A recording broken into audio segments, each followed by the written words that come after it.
Synapse rules? Because I know that this is supposed to like have a theme and be edified and This is everything. Everything. This is the everything. Sorry, yeah, this is Breaking Everything all goes. the Universal. right. It's a So universal this is theory a of everything. 1950s travel log about our trip to India. We just got back a few weeks ago. We did a very massive 5-week trip to India. I was there once. I graduated from high school and went to India the next day. That was several centuries ago. At least one century ago. And he had never been, and some friends said a year or two ago, do you want to go to India with us? And I was like, yes, we'll go to India with you. Why not? So they put together this itinerary. It's really insane. And we covered all of the entire northern country plus plus Nepal. Where's Nepal? There's Nepal. David. And so Yeah, thank you. It's not going. That's impressive. There. yeah, it was we never were in any place more than 2 nights, and so we were on the road. Like it was very, very, very rigorous and very adventurous and bold, but it was fun. It was an adventure with very bad toilets. This is the first day. We were in Mumbai for a half a day, and this is the gateway to India. And what happened at this picture is small children came up to us as this picture is being taken. Well, we have a selfie wall in our house where we have pictures of us in front of things that are more important than us. That's the wall. That's the gateway to India. And little children came up and said, "Selfie, selfie," and we were like, "What?"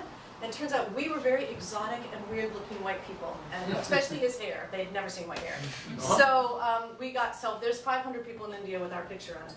Go back, go back. You can't. So, then you missed the garbage dump. You'll have to ask me about the garbage dump. Kaziranga was our first safari where we went for the one-horn rhino. There are 2 horns in Africa. There's 1 horn. We rode an elephant to take that picture, which is amazing. I'll talk about that. This is Varanasi, very famous holy place on the river Ganges. Very Disney-esque. Didn't recommend it because it's very touristy and sort of choreographed, but it's also the place where Buddha gave his first sermon, so that makes it interesting. This was up in Nepal. This is in Kathmandu. It is the stupa. Look how happy that stupa is. I really, really loved the stupa. Amazing temples in Kathmandu, all of them being repaired because of the 2015 earthquake. And we saw cremation. This is the river where they had everyone lined up to be cremated. It was fascinating to kind of watch that process of what that was like. Of course, this is the Ganges in Kathmandu, or this is not the Ganges because it's Kathmandu, but the same process that happens along the Ganges that we saw also there. This is Pokhara in Nepal. Those are the Himalayas. We got to hike in them. These guys posed, which made it very dramatic and beautiful. That was probably our favorite day. It was hiking in the Himalayas. It was incredible. Then we went back down to India for 9 safaris. This is in Chitwan. Is this in Chitwan? This is Yeah. Chitwan. Yeah, famous Chitwan. We also did an elephant there. Didn't like it, but I'll tell you what later. And this is in Corbett. Jim Corbett National Park is the first national park in the world. Yellowstone's number 2 first national parks in the world. We were nearly killed by a raging elephant, and I'm taking the video. Like, this is cool! And then realized afterwards that it was very, very dangerous. Oh, Like, this we're is literally Jurassic being Park. charged by a raging elephant. I'm taking the video going, this is so cool. And then realizing afterwards that the driver and the guide who live there and do this every day are terrified. And maybe I should have been terrified too. But I just was like taking a video thinking it was cool. It's going to be great on Facebook. After we did another, then we went to Pango. We did another birding trip. We went with birders. That's a whole nother story. So most of these places were for birding. And then we went to Haridwar, which is on the Ganges. This, if you're going to go to India, don't do Varanasi, do Haridwar. Haridwar was much more authentic. It is another holy place on the Ganges. It is dedicated to the poor, so it's filled with homeless people and tent people. It's like a tent city. But people come there as a holy presentation. The artis are a ceremony that is done at morning. They wake the Ganges up, and at night they put the Ganges to bed, and it's this big ceremony. They felt very authentic instead of like made for tourists. You really felt like you were at like a Southern Baptist revival of like these people really feel this. It was very cool. It's also where the Beatles like had their guru and stuff, if you care. This is Goa. We finally, after all this craziness of running around for 3 weeks, we got 3 days on the beach, and we did our laundry. And we ate curry chicken with coconut. Amazing. and took a cooking class. Do that everywhere in the world. Take a cooking class. This is Amritsar. This is the holy gold temple of the Sikh religion, and they feed 100,000 people a day. They believe in giving everyone. So there's rich and poor. You all line up. You don't pay. It's all donation. It's all donated. Helpers, it's all done with volunteers, and everybody eats. It was really very cool. I got to make a chapati. I was very excited to sit down and actually help them make chapatis. Then we go to the border of India and Pakistan, where they do this crazy changing of guard ceremony. It was amazing. Don't you have a way of like putting extra videos on? Because I should have a video of the change of the guard ceremony. It was amazing. This is Delhi. Like you're in the busiest city in the world, and there is, of course, a cow in the middle between the tuk-tuk driver, who happily like moved out of the way so I get a better picture of the cow. Amazing pollution. Remember when we had our fires that we all had to stay inside and everything? That was 110. It was 400 when we were in Delhi, and the cars were crazy. And pollution, unbelievable. Wow. Taj Mahal. Is that not the cutest picture ever? Very, very different. If you read my blog, I'll tell you the differences in the Taj Mahal between 1974 and now, because it was very interesting to go back and see the Taj Mahal after that time frame. This is Jaipur. The pink city is not pink, it's actually salmon colored. And this is Ajanta, the Ajanta caves. And they were carved between 200 and 400 BC. The 200 BC to 500 AD. Like, really long time ago. This is at Ellora, and there are carvings there that are Buddhist, carvings that are Hindu, and carvings that are Jainism, J-A-I-N-ism. So, which is a sect of Hinduism. So, and really fascinating. So that And that's the last slide, so you can. That's the last slide.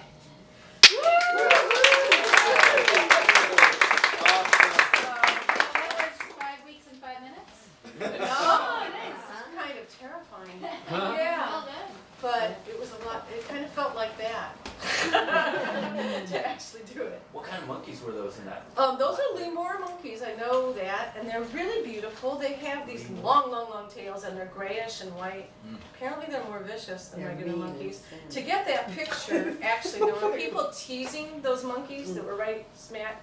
Like I was as far away from that monkey as you are, and there was someone there teasing him, and I wanted the caves and the monkey, so like I wanted this, so like I cut him out, but I was pretty terrified that they were going to take off and maybe bite me, because the guy here was being so icky, so I took that picture real quickly, but it was a great picture. And that circle is not in the right spot. I just noticed that that's Amritsar, but it's down. Ajanta and Ellora is over here somewhere. Yeah. It's in the Mumbai. It's near Mumbai. But they're the caves. I did not get to go to the caves in 1974, and I was the people that I was staying with wouldn't let me because it was monsoon when I was there, and they were afraid that there was flooding would mean that I wouldn't make my plane to Delhi, and so they wouldn't let me go. And I presented it since 1974. It's a long time to present something. And so this time I said, we're going to India. I'm going to those caves, and they were worth it. They were the last 2 days we did this, and I got on the plane home, and I was just like, but I've seen the caves. The monkeys didn't bite you. How did you travel within India? Were you flying around, or did you have a driver? Or Yes. We had private drivers, and we had planes, and we did a train once. That was fun. The geographical distance, that's what I was They're assuming you insane. were flying. It was insane. With that Yeah. amount of space. It was 20 hours of arduous, really uncomfortable travel for 6 hours of glorious Did sun. you take one of the buses when you were there? You need buses? Experience? I did not. No, we had our own drivers, and that was terrifying to us. Might not be here. We had a driver named Lucky who drove us from Delhi to Amritsar, and we renamed him Lucky So Far. We got his ass fired. Because when he got us safely back to where we were going, we said to the travel company, we will never be in a car with him, and you need to fire him. And they promised us that they would. Good as good as that person walks through we landed again in Delhi, and they picked us up, and we all four went, wait, we're in Delhi. That means we could have Lucky. And we said, no, we're not getting into it. We've all agreed we're not getting into it. We're Lucky. So, yeah. What were you spent 5 weeks in India? Like, what were your kind of big impressions? Your main takeaway, big impressions of India? I mean, you'd been there before a long Yeah, it was a very different trip because I stayed with a family last time, and it was an exceedingly wealthy family. Yeah. So it was slightly insular, except that there's no way to avoid poverty in India. So you can stay in the richest suburb in India, which I was. I was in this incredibly. I had the woman that I met that invited me to go there when I was a kid. Married the Steven Spielberg of India. Like, I've never met an Indian when I've said his name, but they have not known who this family is. It's like saying Steven Spielberg. Yeah. So she, you know, it was a very, very wealthy area, and in some ways I was real protective, but not, because there were pigs in the street and a dead baby in the trash can one day and stuff. So, but yeah, it was. My blog actually has a comparison with the two trips if you're interested. We'll But, share that in the more resources, like. Huh? We'll share that in the more resources. It can, yeah, but yeah, it's. I would say the interesting thing is that in a lot of ways there was less poverty this time, Uh-huh. or less visible poverty. I would say that they've outgrown their infrastructure. There's, you know, there's wires everywhere because they didn't do it right. They just did it.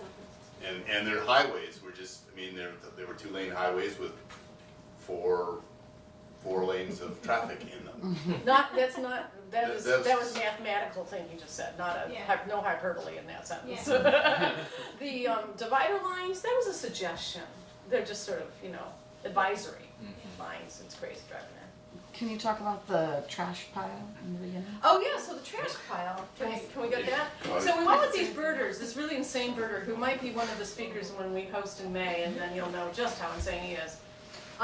And he had arranged this trip, it's all the safaris were around birding, and like most of the trip is like birds. And so we got to Mumbai, and then we flew after a 36-hour flight and half a day in Mumbai, we get on another effing plane. And we fly 6 hours all the way across India, right? Nuts. And he says, now, don't hate me, but as soon as we land, we're going to a garbage dump. And I was like, okay. There's this bird I want to see. And I was like, cool, we're down. You know, we'll go see the bird. So we went to, in Guwahati, we fly from Mumbai to Guwahati all the way across, like it's like going to Florida or something, right? It's long. And we get off, and we say to the driver, take us to the garbage dump. And they do, and there's these things called, what do they call it? Giant adjutant. Adjutants. They're in the Adjutants are a stork. type of- They're in the stork family. Oh, stork family. They're giant. Like Storks are there's type. the cow and there's the birds. Like Wow. they're big. They're enormous. And there was this pile of junk, and a whole subset of this could be how much plastic I find in foreign countries. Which is to say, that's just about 100% plastic. There is no garbage system in India that I can perceive. They simply don't pick up garbage, right? You know how you put yours out on Thursday? Like, it doesn't happen Somehow they got the in a lot of garbage countries. here, but- Yeah, they get the garbage to here, but this is a city, and in the country, like, there was no garbage pickup. And so your first layer, right, I mean, we stayed in the nicest hotel in Jaipur, it had mirrored ceilings, it was incredible. I went for a walk 40 feet away, there was cows and pigs going through the heap of garbage that was left on the street, you know, in this really nice hotel area. And the first layer of garbage pickup is your compost is taken care of by the cows and the pigs in the street. And what's left is plastic. So, I mean, it's all plastic. It's just depressing as hell. But it was incredibly fun to have the very first stop be a garbage dump. I mean, these birds were really cool. And not in this picture, but another one, I took a picture of the garbage workers all sort of staring at us. They were like, there's white people that come to see our garbage. It's kind of fun. When I was in India, I worked with the garbage, the Tibetan garbage group, and I was appalled at the trash that was everywhere, and I was just like, I was upset and angry, and someone pointed out that India only had gotten plastic like 20 years before I was there, because everything was biodegradable, they wrapped everything in leaves, they would drop it on the ground and cows would eat it, just like Yeah, the this is compost. our fault, man. Yeah, Yeah. plastic is So they ruined the world. only started doing that since importing stuff for tourists, and people haven't yet shifted that part of their culture, and it helped so much empathize, because there were already workings, not doesn't look like it, but on recycling and that kind of stuff, which to make that jump in 20 years from like introducing plastic to recycling, it was very heartwarming and Yeah, just introducing packaging. I mean, it's really, Yeah. and when I was in Varanasi, I was very excited because I've always read a lot of books about India, and one of the books had talked about how he received his chai in a clay cup. And so when I got to Varanasi, I got served chai in this clay cup, and I'm like, can I keep this? Because I knew it'd be thrown out, right? I mean, it wasn't like I was stealing to China. And they were like, no, that's weird. I was like, I'm keeping the clay cup because I just thought it was so cool. But basically, the clay cups are thrown on the floor. I mean, they're not fired, they're not glazed, they're clay. It's completely non-hygienic to ever use them again. They can't be washed, you know, they can't be taken care of. So you throw them down, and the cow steps on them, and the rains come, and your clay cup is gone. And now, of course, we give a lovely plastic cup, and or even a paper cup. Like, what do they do with it? wait, it was not clay in India this time, or it was? No, there was clay in Varanasi. I never saw it again, which is why I'm really glad I stole all my clay cups and a little pile of these clay cups because I just thought they were cool. And rice pudding was served in the clay cups, and you know they were used to. But the rest of the country, no, it was all. I don't know why only Varanasi had. I saw clay cups at a lot of places. I think it just depends Where you were? Yeah, yeah. Yeah. It's pretty common, I think, still. Yeah. So what areas were you in? So I was in a lot of places like Bangalore, Hyderabad, Southern. and then the Golden Triangle. So I was in the north and I didn't see any clay cups, so that was no, so, Yeah, so clay I cup traveled is- throughout Himachal Pradesh. So I was started in Delhi, Kulu, up to Old Manali. Here's the and- answer to your question. Yeah, I When didn't I see went clay to cups at India all. It's very- 100 years ago, I was scorned. I was completely scorned. People were like, I would never go there. Like, are you kidding? You know? Yeah. Now it's like 6 people in the room have been there, right? So I mean, I think that right there is a huge shift. That India is no longer sort of the dark, dirty place that I would never think of going. Oh no, there's poverty people there. Now it's like, oh, I went there on business. And, you know, I mean, people go there, and it is sort of more in the sphere of, you know, in the realm. It's not quite as. Yeah. Yeah, I traveled for pleasure, and it was interesting to go through the north because what I was impressed about is that they still have this really integral part of craftsmanship, handcrafted goods. It was so pervasive in the north, specifically in Himachal Pradesh, where people were making things, and it was very refreshing, and just all the markets were filled with people making actual products. I love that. Like, all of these blankets are hand woven. Yeah. It's very Yeah. nice. Yeah. Did you guys get sick? Generally, no. I took probiotics, just a regular probiotic. We have a Pepto-Bismol. We plan. have when we travel all over the world, and It's our just that, like, I'm meeting so many people who didn't get sick in India, and I was sick as a dog, and I'm wondering, Oh. like, We take a What- Pepto-Bismol before every meal and it coats your stomach and. we do that in Mexico, and we do it in India, and we do it everywhere. So my friend told me that You know. people drink all water, but they always forget that they put water in the milk. Yeah. So you think you're being safe, Oh, because the powder. you're putting water, but also they dilute the milk. So when, for any of the milk-based or yogurt-based dishes, Which are all of them. I had sweet Yeah, I did have yeah, so I if you're did have a eating food anything with poisoning any blowout. type of And it was lactose in an in it, airport. it probably An has a little bit of airport water in buffet. it, and you're probably gonna get sick. And I Yeah. don't eat dairy, So so I didn't get sick. Airport, you know, Yeah, airport that's buffet, what I would have thought was the most, like, interesting. least. Yeah. Coconut milk. But mostly we were pretty good. The lifestyle Yeah. is One more? amazing. What's your next trip? We've booked 3 more trips. We don't think in intervals of one. We're going to Amsterdam to see the tulips. Thanks to Lynn Levitt, who told me about them, so it's gonna be a little honorary trip for her. And gonna do Belgium, a lot of Belgium and Bruges, and spend a night in Paris, then go to DC to see Ben Jordan's birthday. And then we've booked an Alaskan cruise, sort of, go on an Nice. Alaskan cruise and spend a weekend going to Denali. And then end of October, my best friend Dan wants us to take him to Oaxaca for Day of the Dead. which put that on your bucket list. I went to It's Mexico amazing. City for Day of the Dead. Were you? I Was it heard that's cool? amazing. I got to speak at a conference and it happened to be that week. It was awesome. There's your Yeah. top. Awesome. Oh, here. So you're making the cherry blossoms in DC? Are you going? Maybe it's April 15. No. Maybe. So I hope so. Because you're gonna be there for the tulips, and so it's the same trip. It's the Same same trip. flowers. You could, yeah, because Same the flowers. rhododendrons and the tulips are gonna be on entrance. Yeah. They're really gorgeous. So yeah, that's all we have booked so far. Well, you'll have to come Except back. for Salt Lake City and the G period D period barbershop. But You'll have to come back and do G period, another D travel period. one. Yeah. The travel ball.